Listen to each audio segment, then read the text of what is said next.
Congress has just handed Donald Trump a major defeat on one of the biggest issues right now, which is, of course, the Iran war. The president has been trying, in effect, to leave this conflict open-ended. Yes, there's been talk of a ceasefire and negotiations, but the reality is he began this war, no matter what label other people want to put on it, without Congress. And that makes it different from the Iraq War and from most of the larger wars this country has seen. Now, Congress has finally stepped in, and in a first-of-its-kind vote, it invoked the War Powers Act to say Donald Trump may not actually have this authority, and that they want U.S. troops brought back. This vote came out of the House, and it was very close. Trump lost 4 Republicans on it. And one of the Republicans who really stood up to him here is Representative Thomas Massie. He's become, in a way, Trump's Epstein headache. After Massie pushed to get the Epstein files released, something a lot of people across the country supported, Trump went after him hard, and Massie ended up losing his primary. But he's still serving in Congress right now. He's been saying he'll keep fighting for the issues he believes in and that he's going to remain independent, not simply follow the party line. And that's exactly what we're seeing in this vote.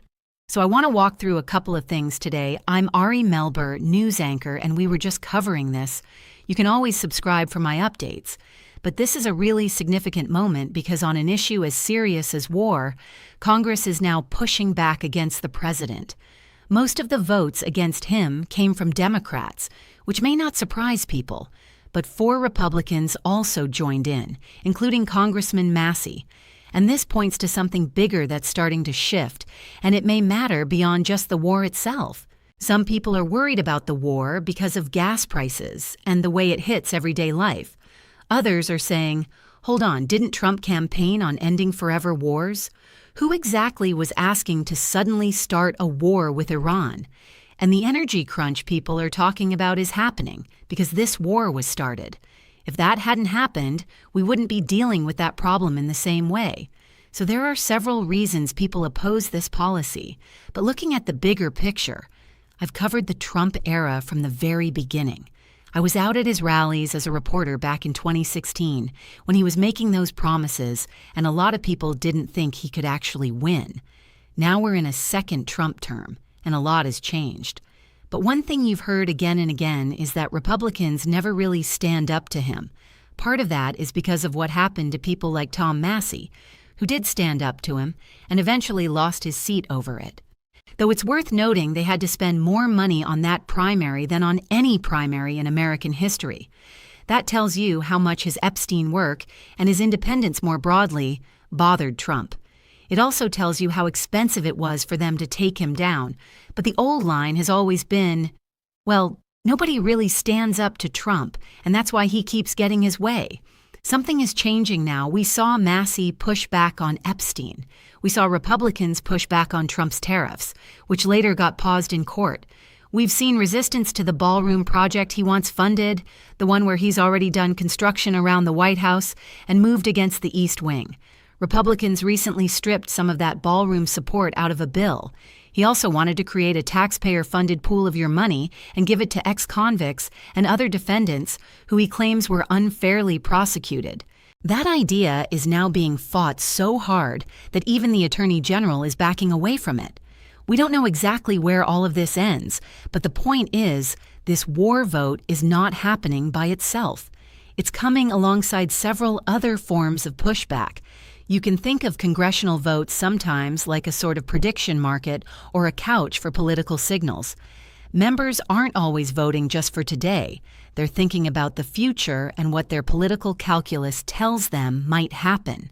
Viewed that way, this war vote, like some of the other votes I've mentioned, acts as a form of pushback that signals a view that the Republican Party may be headed for a loss. Of course, circumstances could change, like the economy or other political factors. But right now, this is how members are acting. It's a lot different than the old media narrative, which has long been that Trump has a firm MAGA base that nobody challenges. That base is eroding. His approval ratings have fallen, and even Republicans are not just criticizing him verbally. Whether it's members of Congress, Megyn Kelly, Tucker Carlson, they're actively voting against him. This is part of a broader wave of pushback. Take the taxpayer fund I mentioned earlier. I've covered it extensively.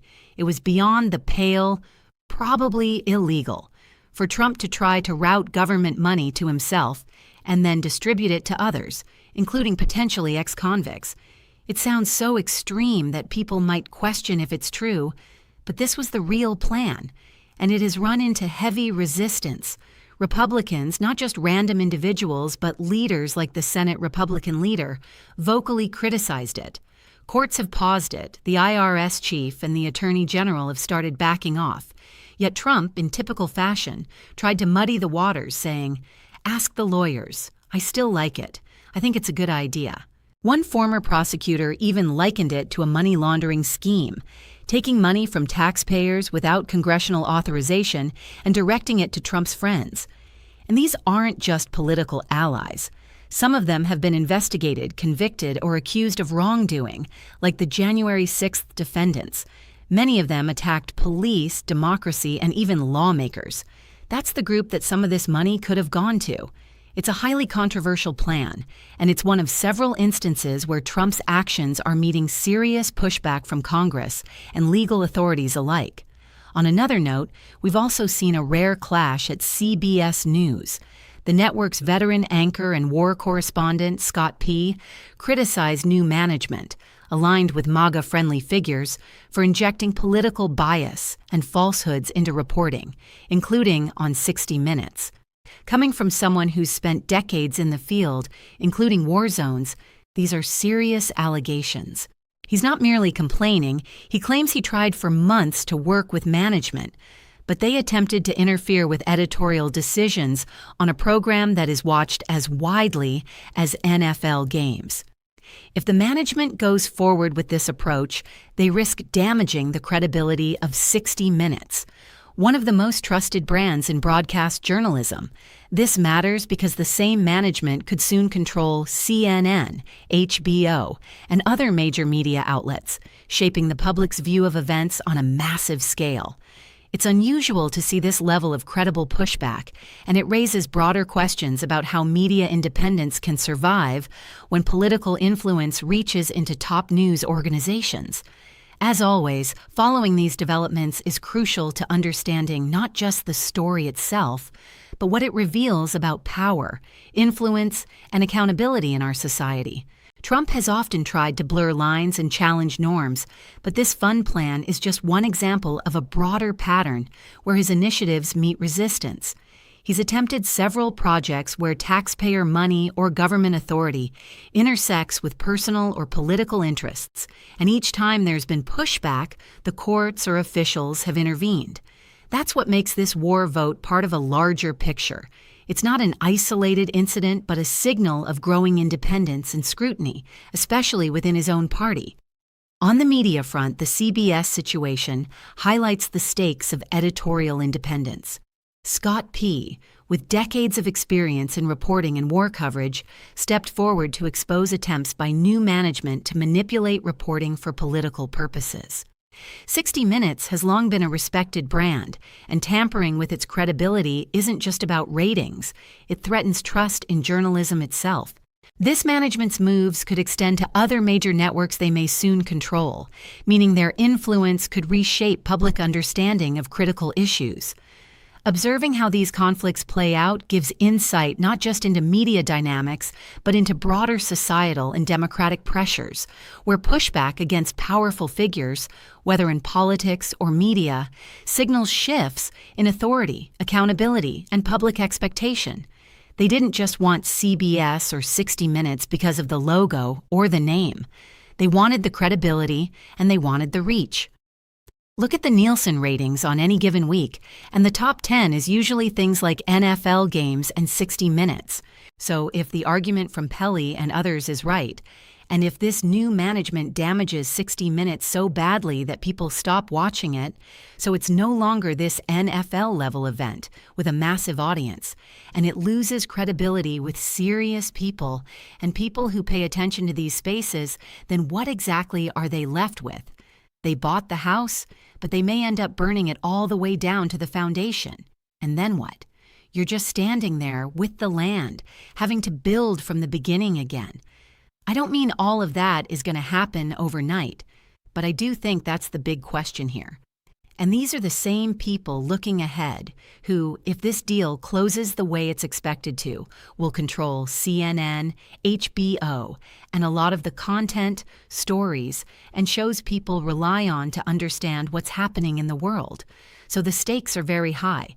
It is rare to see someone speak out this directly, and that alone is striking. As always, I'm open to evidence. There may be other sides to this story. That's why you keep covering it over time. If people inside 60 Minutes management or the new CBS leadership say, actually, there's more to this, or that's not fair, then we'll follow that too. You have to follow the facts wherever they go. But rarely have I seen, when you look at Colbert's 60 Minutes and the blueprint being drawn for a massive media empire, this much change, this much pushback, and this level of credible allegation all at once. That is pretty remarkable. Because if we're looking at this as a society or as a democracy that we all have to live through together, then we also have to keep our eyes on what we know to be true and where we're getting our understanding of the world from. And this story cuts right into that. As always, you can subscribe for my reports and breakdowns. If you leave comments or questions, I do read some of them. I look at the top YouTube comments and I'll try to respond to some of you there.